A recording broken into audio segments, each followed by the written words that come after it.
আলোক বিচ্ছুরণ, এই সব কিছুর উৎস হচ্ছে তার নিজেরই ঘর। অবাক নয়নে তিনি এগিয়ে যান। তিনি দেখতে পান তার নিজের ঘরের ভেতর থেকে এক অদ্ভুত ধরনের নূরের আলো বের হচ্ছে, যেটা এর আগে তিনি কখনোই কোনোদিন দেখেননি। আব্দুল মুত্তাল্লিব তখন ধীরে ধীরে তার ঘরের দিকে এগিয়ে যেতে থাকে। কাছে গিয়ে তিনি দেখতে পান যে আল্লাহর রাসূলের মাতা মা আমিনার কোলজোড়ে এক ফুটফুটে শিশুর জন্ম হয়েছে, যার শরীর থেকে প্রস্ফুটিত হচ্ছে অলৌকিক নূর, যেই নূরের আলোয় পুরো বিশ্বময় অন্ধকার দূর করে আলোক বিচ্ছুরণ ছড়িয়ে পড়েছে।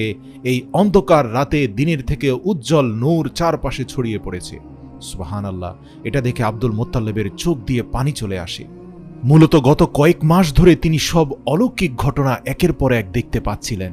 বিশেষ করে আল্লাহর রাসূলের জন্মের 2 মাস পূর্ব থেকে মক্কা শরীফের চারপাশে আব্রাহা ঘিরে ফেলে মক্কা